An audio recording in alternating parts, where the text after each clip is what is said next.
ಬೆಂಗಳೂರಿನ ಕೋಗಿಲು ಲೇಔಟ್ನಲ್ಲಿ ಮನೆ ಮತ್ತು ಅಕ್ರಮವಾಗಿ ನಿರ್ಮಾಣ ಆದಂತಹ ನಿವೇಶನಗಳನ್ನು ತೆರವು ಮಾಡಿದ ಕಾರ್ಯಾಚರಣೆ ಕೇಸ್ ಇತ್ತಲ್ಲ, ಈ ಕೇಸ್ಗೆ ದಿನಕ್ಕೂ ಟ್ವಿಸ್ಟ್ ಸಿಗ್ತಾ ಇದೆ.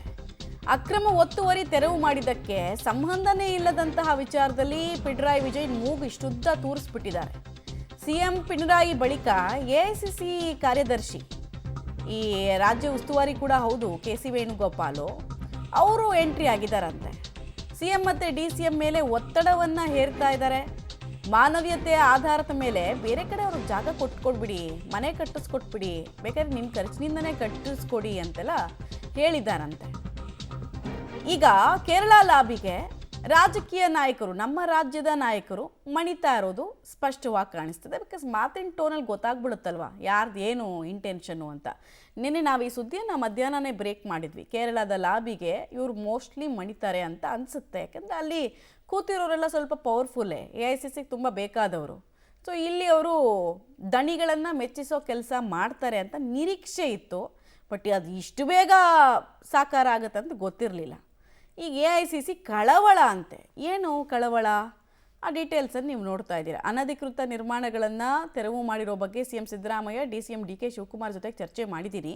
ಮಾನವೀಯತೆ ಮತ್ತು ಎಚ್ಚರಿಕೆಯಿಂದ, ಸೂಕ್ಷ್ಮತೆಯಿಂದ ಮತ್ತು ಸಹಾನುಭೂತಿಯಿಂದ ಕ್ರಮ ಕೈಗೊಳ್ಳಬೇಕಾಗಿತ್ತು ಅಂತ ಗಂಭೀರ ಕಳವಳವನ್ನು ಎಐಸಿಸಿಯವರು ತಿಳಿಸಿದರು. ಸಂತ್ರಸ್ತ ಕುಟುಂಬಗಳಿಗೆ ವೈಯಕ್ತಿಕ ಸಂವಹನ ನಡೆಸೋದಾಗಿ, ಕುಂದುಕೊರತೆಗಳನ್ನು ಪರಿಹರಿಸೋದಾಗಿ, ಪುನರ್ವಸತಿ ಮತ್ತು ಪರಿಹಾರವನ್ನು ನೀಡೋದಾಗಿ ಭರವಸೆಯನ್ನು ಕೆ.ಸಿ. ವೇಣುಗೋಪಾಲ್ಗೆ ಸಿಎಂ ಮತ್ತು ಡಿ.ಸಿ.ಎಂ ಕೊಟ್ಟಿದ್ದಾರಂತೆ. ಅದರ ಅರ್ಥ ಏನು? ನಾವು ತುಷ್ಟೀಕರಣ ಮಾಡಿಕೊಂಡೆ ಸಾಯೋರು ಅಂತ ಎಐಸಿಸಿ ಹೇಳ್ತಾ ಇದೆ. ನಮಗೆ ಮುಸ್ಲಿಂ ತುಷ್ಟೀಕರಣ ಬಿಟ್ಟರೆ ಇನ್ನೇನು ಕಣ್ಣಿಗೆ ಕಾಣಿಸಲ್ಲ ಅಂತ. ಇವ್ರು ಹೀಗೆ ತುಷ್ಟೀಕರಣ ಮಾಡಿ ಮಾಡಿ ನಾಳೆ ಏನಾಗುತ್ತೆ? ಕಬ್ಬನ್ ಪಾರ್ಕು, ಲಾಲ್ಬಾಗು ಚೆನ್ನಾಗಿದೆ ನೋಡೋದಕ್ಕೆ, ಪಾರ್ಕ್ ಚೆನ್ನಾಗಿದೆ. ಸೊ ಮಧ್ಯದಲ್ಲಿ ಹೋಗಿ ಶೆಡ್ ಹಾಕೊಂಡ್ಬಿಡ್ತಾರೆ ಯಾರಾದರೂ, ಇದೇ ಮುಸ್ಲಿಮರ ಕುಟುಂಬದಲ್ಲಿ ಯಾರಾದರೂ ಹೋಗ್ರು ಕೂತ್ಕೊಳ್ತಾರೆ. ಅವ್ರನ್ನ ಎಪ್ಸಲ್ಲ ಇವರು. ಯಾಕಂದರೆ ಅದು ಅವರಿಗೆ ಭದ್ರತೆ ವಿಚಾರ ಅಲ್ವ, ಅದು ಅವರಿಗೆ ಕಳವಳದ ವಿಚಾರ, ಅವ್ರಿಗೆ ವೋಟ್ ಬ್ಯಾಂಕ್ನ ವಿಚಾರ. ಹೀಗಾಗಿ ಯಾರ್ಯಾರು ಎಲ್ಲೆಲ್ಲಿ ಬೇಕಾದರೂ ಮುಸ್ಲಿಮರು ಅನ್ನೋ ಕಾರಣಕ್ಕೆ ಮನೆಗಳನ್ನು ಕಟ್ಕೊಳ್ಬೋದು. ಈ ರಾಜಕೀಯ ನಾಯಕರಿಗೆ ಹೀಟ್ ಯಾವಾಗ ಗೊತ್ತಾಗುತ್ತೆ ಗೊತ್ತಾ? ಇವ್ರದ್ದು ಯಾವುದಾದ್ರೂ 5 ಎಕರೆ ಜಾಗ ಇದ್ದು ಅಲ್ಲೊಂದು 4-5 ಜನರನ್ನ ಇಂಥವ್ರನ್ನ ಟೆಂಟ್ ಹಾಕಿಸ್ಬೇಕು, ಆಗ ಗೊತ್ತಾಗತ್ತೆ ಇವ್ರಿಗೆ. ಕಳವಳ ಅಂತೆ, ಕಳವಳ. ಕೆ.ಸಿ. ವೇಣುಗೋಪಾಲು ಅಥವಾ ಅದೇ ಆ ಪಿಣರಾಯಿ ವಿಜಯನ್, ಅವರಿಬ್ಬರದ್ದು ಕಾನ್ಸ್ಟಿಟ್ಯೂನ್ಸಿನಲ್ಲಿ 5-5 ಎಕರೆ ಜಾಗನ ಇವ್ರಿಗೆ ಕೊಡ್ಬೋದಪ್ಪ. ಅಷ್ಟು ಕಳವಳ ಇದ್ದವರು, ಅಷ್ಟು ಕಾಳಜಿ ಇದ್ದವರು.